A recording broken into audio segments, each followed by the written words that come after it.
إن الحمد لله نحمده ونستعينه ونستغفره ونعوذ بالله من شرور أنفسنا ومن سيئات أعمالنا من يهده الله فلا مضل له ومن يضلل فلا هادي له وأشهد أن لا إله إلا الله وحده لا شريك له وأشهد أن محمدا عبده ورسوله أما بعد فإن خير الحديث كتاب الله وخير الهدي هدي محمد صلى الله عليه وسلم وشر الأمور محدثاتها وكل محدثة بدعة وكل بدعة ضلالة وكل ضلالة في النار. أما بعد فأعوذ بالله السميع العليم من الشيطان الرجيم. رب اشرح لي صدري ويسر لي أمري واحلل عقدة من لساني يفقهوا قولي. سبحانك لا علم لنا إلا ما علمتنا إنك أنت العليم الحكيم. رب أعوذ بك من حملات الشياطين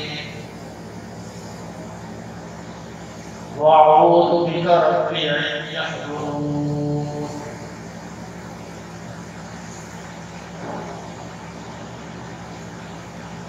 فمن كان يرجو لقاء ربه فليعمل عملا صالحا ولا يشرك بعبادة ربه أحدا. ایک مسلمان کی ہوا وقت یہ کوشش ہوتی ہے کہ میرے اعمال سے اللہ راضی ہو جائے اور اللہ کی رضا یہی مومن کا تمام اعمال صالحہ سے اس کا مقصد یہی ہے کہ اللہ کی رضا حاصل ہو جائے اور اللہ کی رضا جنت کے حصول سے بھی بڑھ کر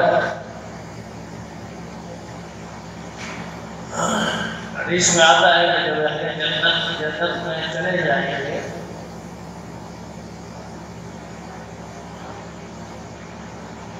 اللہ رب العزت سے پوچھے گا تمہیں جنت کے لیے تم راضی ہو خوش ہو؟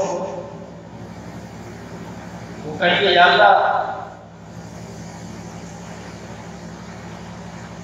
جنت مل گئی اس سے بڑی مجھے خوشی کی بات ہے. ہمارے اس سے بڑی نعمت ہے. وہ کیا گائے جنت تو آدم علیہ السلام کو بھی ملی ہے لیکن پھر انہیں دنیا میں جانا پڑا تو میں نے یہ جنت میں عطا کی اور یہ جنت ہمیشہ کے لیے عطا کی. پہلے جنت کو اس خوشخبری پر بڑی مسرت ہوگی خوشی ہوگی. پھر اللہ رب العزت ان سے پوچھے گا آپ بھی خوش ہو کہ یا اللہ آپ جنت مل گئی ہمیشہ کی جنت مل گئی؟ فرمایا ہاں اب اس سے بڑی بھی ایک نعمت ہے. کہ یا اللہ وہ کیا ہے؟ کہا کہ وہ یہ ہے کہ احلت لکم الرضوان میں نے اپنی رضا تم پر حلال کر دی یعنی میں اب تم سے راضی ہو گئی. فلا اسخط ابدا آج کے بعد میں کبھی بھی تم سے غصے نہیں ہوں. قوم سجدہ میں گر جائیں گے اور اللہ کا شکر ادا کریں گے کہ اللہ نے اب پر اتنی بڑی نعمت جو ہم سے پوشیدہ تھی اللہ نے آج وہ بھی عطا فرمایا.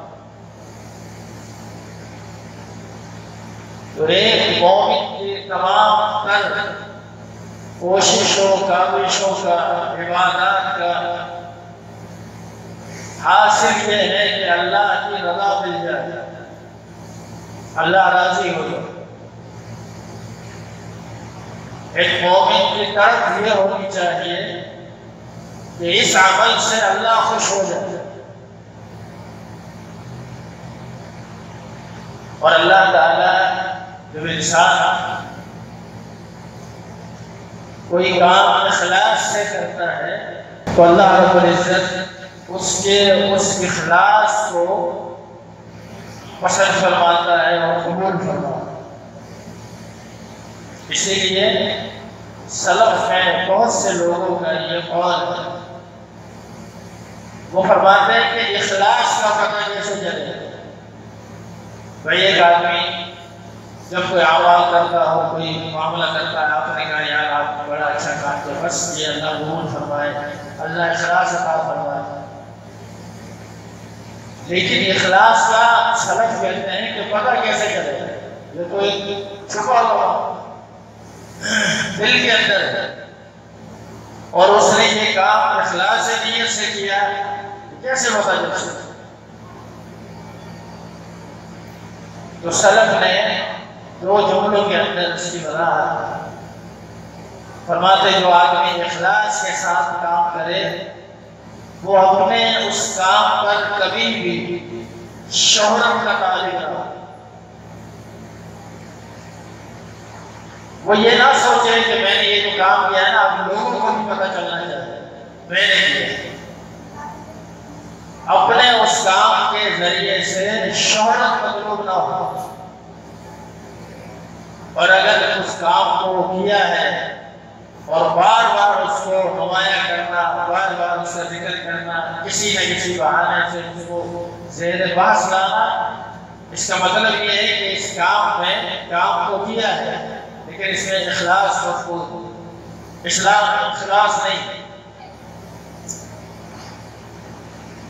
تو جو عمل انسان اخلاص کے ساتھ کرتا ہے اس کی اللہ کے یہاں پذیرائی ہے، اس عمل سے اللہ خوش ہوتا ہے۔ بھلے عمل چھوٹا سا ہے، ضروری نہیں کہ عمل ایک پہاڑ کے برابر کیا ہو، مہینوں اور سالوں کی مشقت سے انجام دیا ہو، تب اللہ راضی ہو۔ اللہ تعالیٰ کی رضا کا انسان متلاشی رہے، اس کی تلاش میں رہے، اور کسی عمل کو معمولی سمجھ کر چھوڑنا۔ اصل مقصد اللہ کی رضا ہے۔ یہ تو ایک مسلمان کی تمام عبادات اور تمام نیک اعمال اور تمام کوششوں کا حاصل یہی ہونا چاہیے۔ اب دوسری بات یہ ہے کہ اعمال کا مقصد تو یہ ہے کہ اللہ راضی ہو۔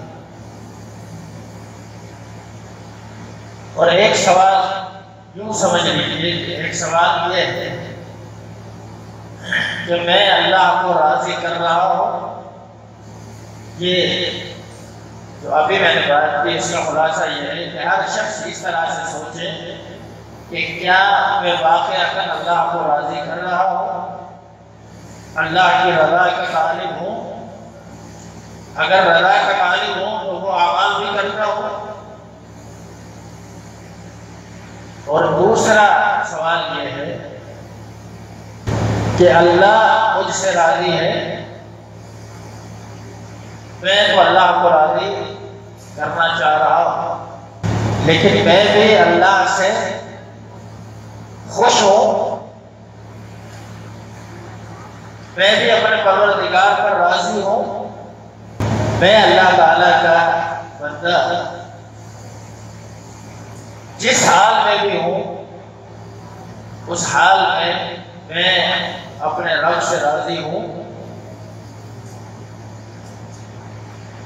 اب ہر شخص یہاں پر بھی عادتاً اور جملتاً تو یہی کہے گا میں اللہ سے راضی ہوں۔ کون بندہ یہ کہے گا کہ اللہ سے ناراض ہوں؟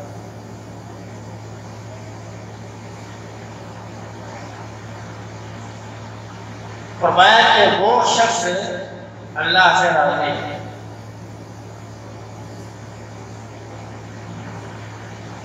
جس کے اندر یہ بات پائی گئی، من رضی باللہ ربا، جو اللہ کے رب ہونے پر راضی ہے، اس کا مطلب یہ ہے کہ وہ اللہ سے خوش ہے، اللہ سے راضی ہے۔ وہ بندہ اپنے پروردگار کا شکوہ نہیں کرتا، وہ اللہ پر راضی ہے۔ اللہ کے رب ہونے پر جو راضی ہو گیا، اس کا مطلب یہ ہے کہ وہ بندہ اللہ سے راضی ہے، اسے اللہ کا شکوہ نہیں ہے۔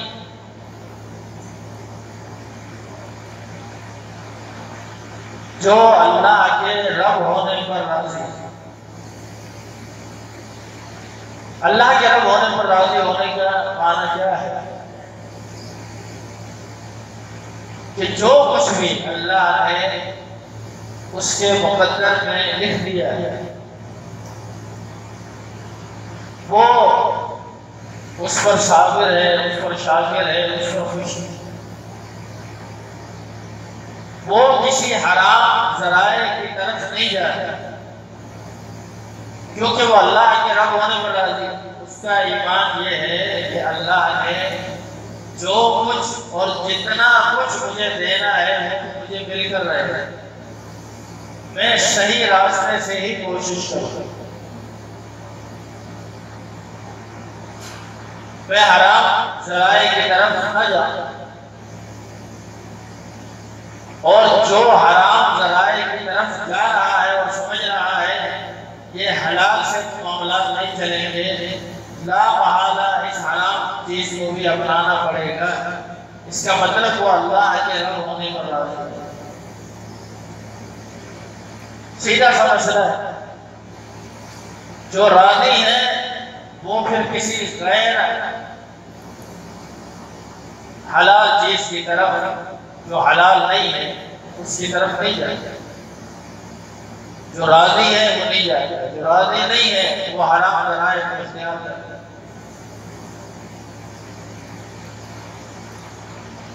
بلکہ ایک حدیث میں اللہ کے رسول صلی اللہ علیہ وسلم نے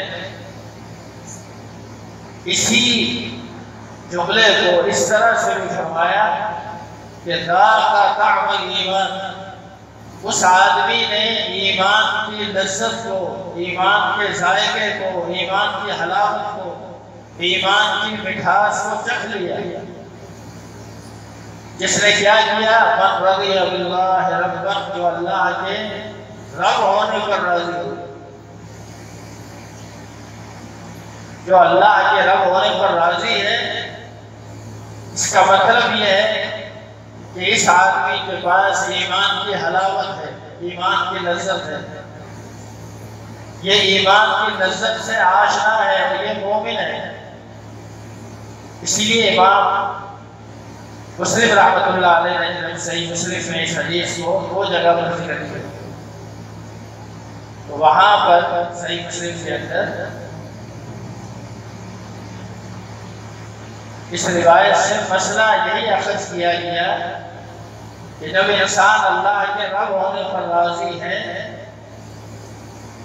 رضیت باللہ ربا وبالاسلام دینا، اور اسلام کے دین ہونے پر راضی ہے، وبمحمد النبی، اور محمد صلی اللہ علیہ وسلم کے نبی ہونے پر راضی ہے، تو اس نے ایمان کا ذائقہ چکھ لیا۔ فرماتے ہیں اگر ایسے شخص سے کچھ گناہ ہو جائے تو وہ ایمان سے خارج نہیں ہوتا، وہ مومن رہتا ہے، اس لیے کہ ان چیزوں کو ایمان کی لذت اور حلاوت سے تعبیر کیا گیا کہ جس میں یہ صفات ہے وہ مومن ہے، اس میں ایمان ہے، اللہ کی لکھی ہوئی تقریر پر صابر رہے، شاکر رہے۔ اس کا مطلب یہ ہے کہ وہ اپنے رب سے، اپنے اللہ سے خوش ہے، اللہ اس کو جس حال میں بھی رکھتا ہے وہ اللہ کا شکر ادا کرتا ہے۔ امام ابن ماجہ رحمۃ اللہ علیہ نے سنن ابن ماجہ کے اندر ایک روایت یہ نقل کی، فرمائے کہ من اصبح معافا فی جسدہ، جو آدمی صبح کرے اس حالت میں کہ اس کا جسم صحیح سالم،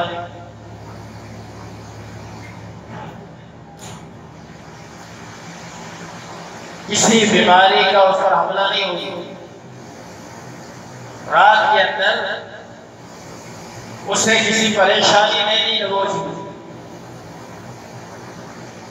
کہ سویا تو بالکل ٹھیک ٹھاک تھا، صبح ہوا تو پتہ چلا اٹیک ہو، صبح ہوا تو پتہ چلا فلاں جسم کے فلاں حصے نے کام کرنا شروع کیا۔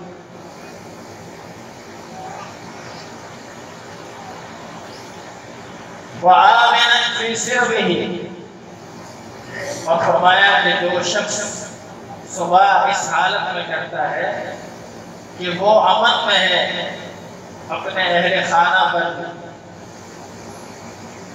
اپنے جسم میں، اپنے معاملات میں، اسے کسی قسم کی کوئی پریشانی نہیں۔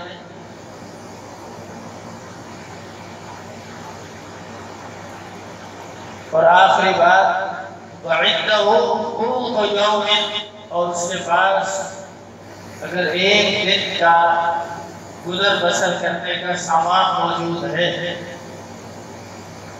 فرمایا حِیزَتْ لَهُ الدُّنْیَا، اسے یہ سمجھنا چاہیے کہ اللہ تعالیٰ نے مجھے دنیا کی ہر سہولت دی۔ وہ یہ گمان کرے، یہ سوچے، اسے یہ یقین رکھنا چاہیے کہ مجھے اللہ تعالیٰ نے بہت اچھے حالت میں رکھا،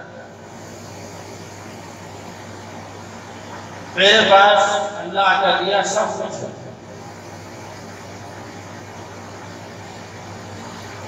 یہ ہے اللہ کے رب ہونے پر راضی ہونا۔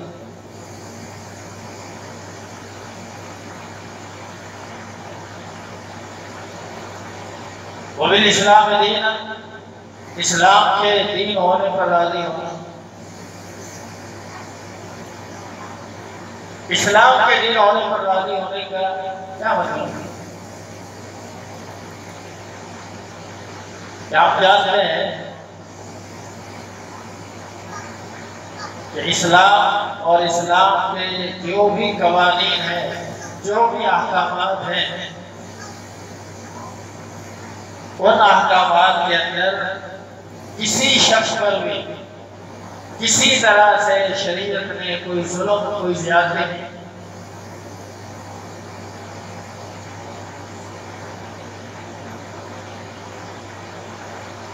اور اسلام سے اعلیٰ اور عرفہ کوئی اور اس کا متبادل کوئی اور نظام نہیں۔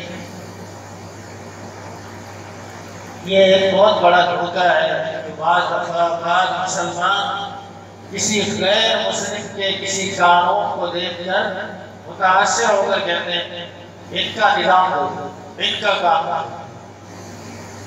اللہ کی بندے، تجھے اسلام کے نظام اور قانون کا پتہ ہی نہیں، تو اپنی لا علمی پر، اپنی جہالت پر افسوس کر ان کی تعریف کرنے کی ضرورت نہیں۔ ایسے ہی بعض مسلمان کسی غیر مسلمان کو، غیر مسلم کو اس کی باتوں کی وجہ سے کہتے ہیں کہ بندہ دیکھا ہے۔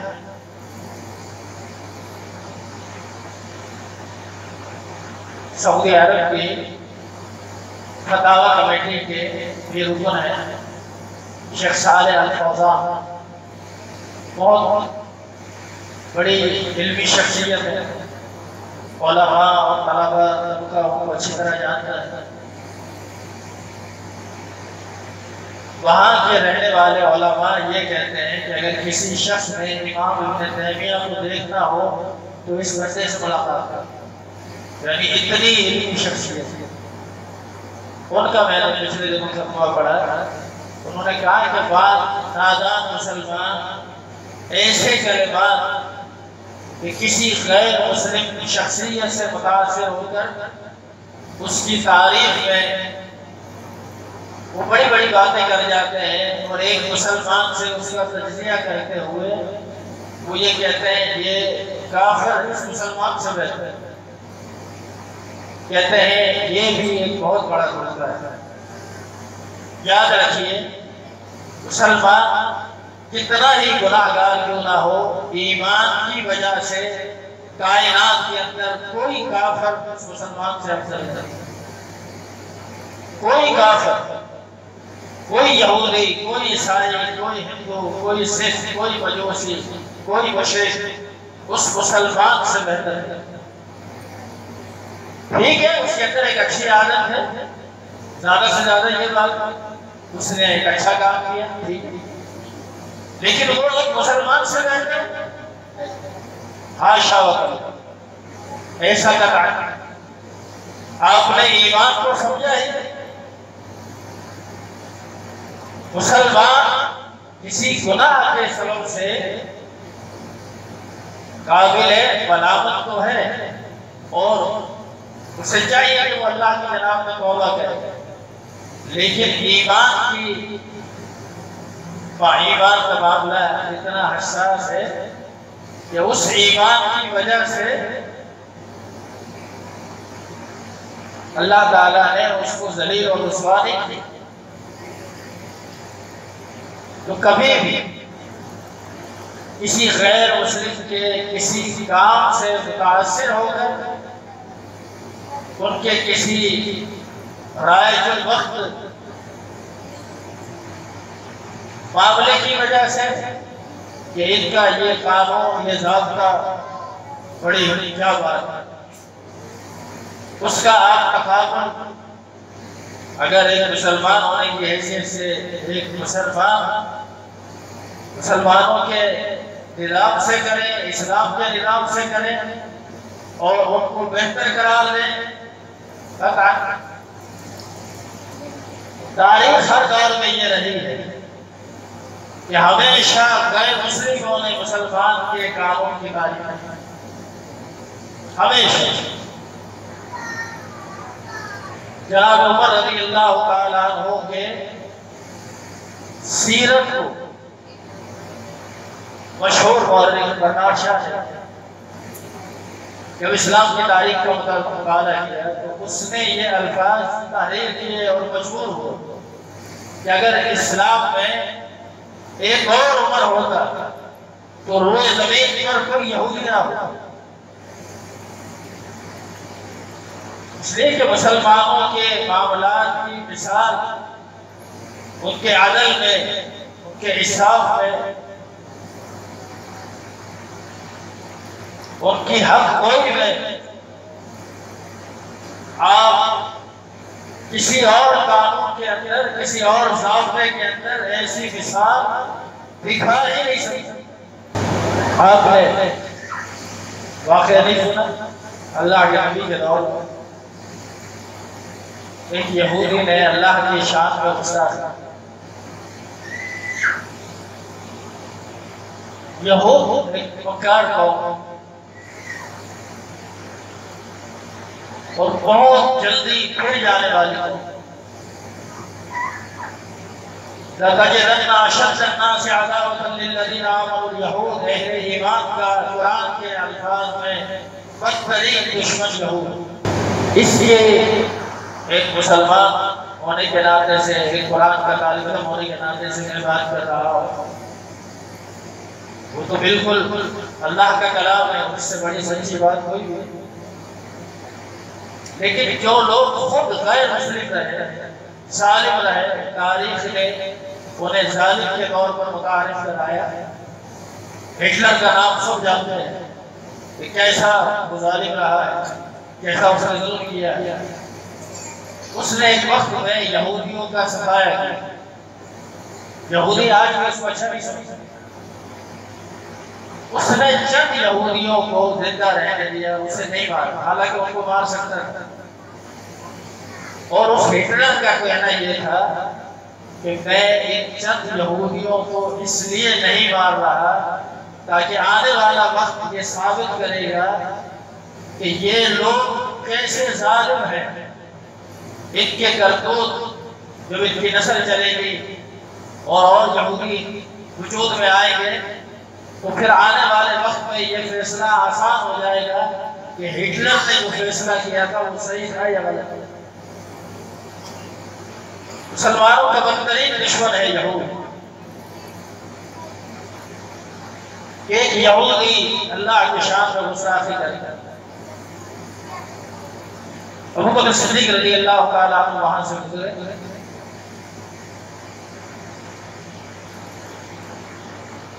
تو دیکھا کہ یہ بکواس کر رہا ہے، اللہ کی شان میں کہہ رہا ہے کہ اللہ غریب ہو گیا ہے، اللہ قرضے مانگ رہا ہے. قرآن کی آیت تھی من ذا الذی یقرض اللہ قرضا حسنا، کون ہے جو اللہ کو قرض حسنا مانا اللہ کے راستے میں خرچ کرے اللہ اسے اور دے دے. کہہ رہا دیکھو مسلمانوں کا خدا غریب ہو گیا ہے اس لیے وہ چندے مانگ رہا. ابو بکر صدیق رضی اللہ تعالیٰ عنہ کو غصہ آیا. آپ نے آگے بڑھ کر کش کے تھپڑ اس کے اوپر رسید. یہودی وہ اس کی توقع نہیں تھی،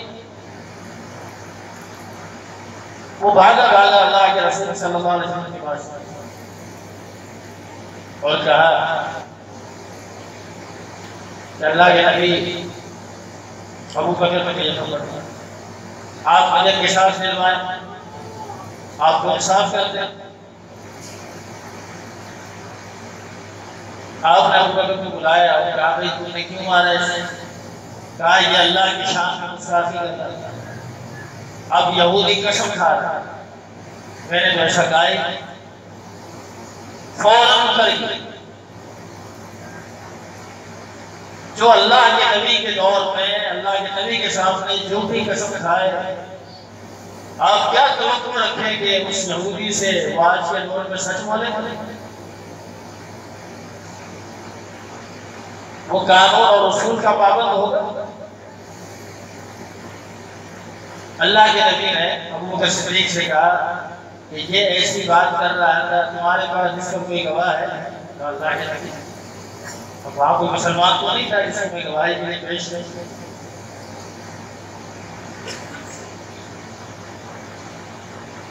آپ فیصلہ سنا رہے ہیں. فرمایا کہ ابو بکر اپنا چہرہ آگے کرو اور یہودی کا تھپڑ آتا ہے اسے برداشت کرو. اس مقام پر تھوڑا سا رک کر سوچئے. اسلام کے نظام عدل میں یہ جو مثال ہے پوری دنیا کے نظام عدل کو چیلنج کرے، کوئی ایسی مثال پیش کرے. ابو بکر کون ہے؟ مردوں میں سنجیدہ لوگوں میں، بڑے لوگوں میں، تاجر لوگوں میں سب سے پہلے ایمان مان کرتا. جناب علی رضی اللہ تعالیٰ عنہ بچوں میں ایمان لایا. پھر یہی نہیں کہ ابو بکر پہلے ایمان لانے والا، بلکہ ابو بکر صدیق رضی اللہ تعالیٰ عنہ اللہ کے نبی کے سسر بھی، رشتہ داری بھی. پھر اللہ کے نبی صلی اللہ علیہ وسلم پر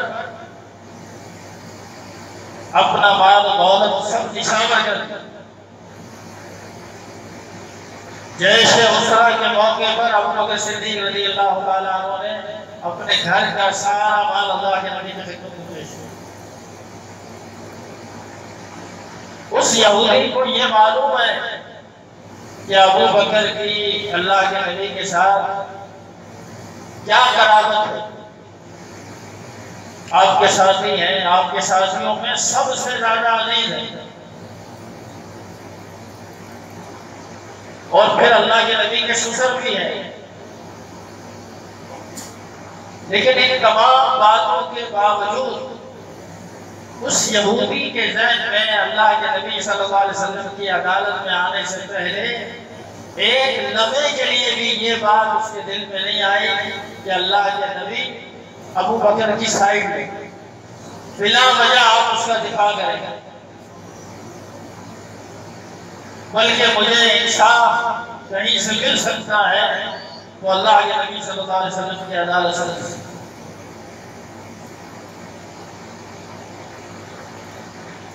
چنانچہ جب آپ نے حکم دیا، قریب تھا کہ یہودی کا کفر اللہ کہ رسول صلی اللہ علیہ وسلم کے صحابی پر پڑتا، اللہ نے آیت نازل فرمائی۔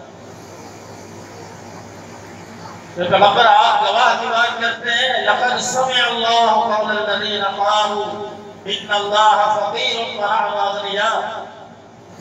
اے پیغمبر، اللہ نے اس شخص کی بات کو سنا جس نے یہ کہا کہ اللہ فقیر ہے اور ہم مالدار ہیں۔ آپ نے یہودی سے کہا اپنا ہاتھ وہیں روک دو، اللہ نے ابو بکر کی شہادت نازل فرمائی۔ اسلام کا جو نظام ہے اس سے اعلیٰ کوئی نظام نہیں۔ اسلام نافذ نہیں ہوا تو اس کی برکات ہم نے نہیں دیکھی، لیکن اس سے اعلیٰ اس کائنات میں کوئی نظام نہیں۔ آج ٹیکسوں پر ٹیکس لگا کر زبردستی ٹیکس وصول کر کے بھی گورنمنٹ خسارے میں، جبکہ اسلام کا نظام زکوٰۃ ہے۔ اس نظام زکوٰۃ کو نافذ کیجئے، ٹیکس کے نظام کو ختم کیجئے، نظام زکوٰۃ مالدار مسلمان سے لی جائے، پبلک میں جو غیر مسلم ہے مالدار ہے اس سے زکوٰۃ نہیں، اس سے ٹیکس لیا جائے۔ یہ میرا نظریہ نہیں ہے، یہ سیاسی لوگوں کا جن کو بڑی سیاست میں بصیرت حاصل ہے ان کا کہنا ہے کہ اگر صحیح معنی کے اندر زکوٰۃ کے نظام کو نافذ کر دیا جائے پاکستان کا قرض 1 سال میں ادا ہو سکتا۔ جو لوگ حکومت میں رہ کر کروڑوں کا قرضہ لیتے ہیں اور پھر ڈیفالٹر ہو کے معاف کروا دیتے ہیں، آپ سمجھتے ہیں یہ لوگ زکوٰۃ ادا کرتے ہیں؟ آپ یہ سمجھتے ہیں کہ انہوں نے کبھی زکوٰۃ دی ہوگی؟ ان کی ایک ایک بندے کی زکوٰۃ کا آپ کو شمار۔ پچھلے دنوں مجھے کسی صاحب نے بتایا کہ ڈیفینس میں ایک شخص نے 5000 گز کا بنگلہ لیا، بارہ اس کی تعمیر کریں گے کیا کریں گے، اور اس نے کہا اس کی قیمت 75 کروڑ روپے ہے، اور ان کا کہنا یہ تھا کہ یہ 75 کروڑ انہوں نے اپنے گھر سے یعنی بینک سے کہیں گھر سے ادا کیا، یعنی گھر میں یہ پیسے ہوتے۔ ایک عام آدمی ہے، ایک عام آدمی کا مطلب کوئی بہت بڑا نامی گرامی بندہ ہے۔ یہ حالات ہے لوگوں۔ اگر صحیح معنی میں زکوٰۃ کا نظام اسلامی حدود اور قیود کے ساتھ نافذ کیا جائے تو ملک میں غربت رہ سکتی ہے، ملک کے معاملات حل نہیں ہو سکتے، قرضے کے معاملات حل نہیں ہو سکتے۔ اسلام کے نظام کو، اسلام کو سب سے اعلیٰ مانا جائے۔ آپ بتائیے، پوری اسلامی تاریخ ایک بہت بڑی سلطنت ہے، آپ کے پاس اس وقت جو سلطنت ہے جناب عمر رضی اللہ تعالیٰ کے پاس جو سلطنت ہے اس سے کوئی مقابلہ نہیں۔ جہاں اسلام کی فتوحات کا دائرہ جس قدر وسیع اور عظیم ہو، جو علاقے تھے وہ تھے، اس کے بعد 22 لاکھ مربع میل تک اسلام پھیلا ہے۔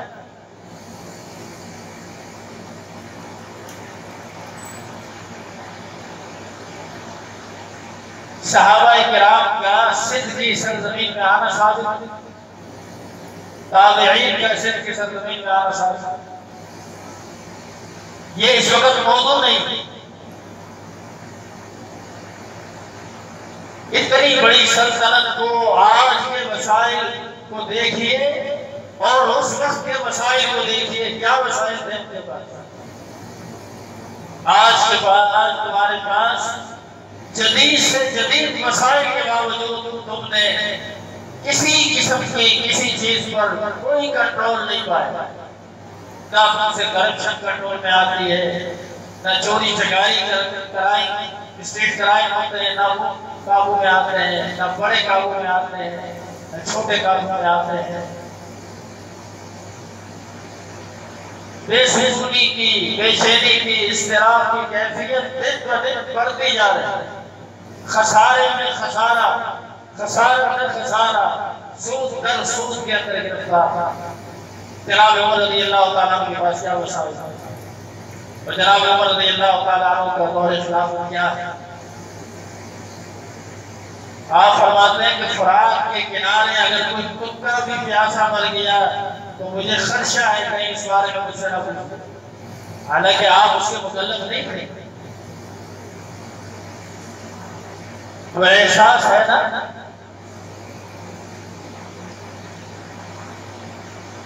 امیر المومنین کو اپنی ذات کے لیے قرض لینا پڑ رہا ہے۔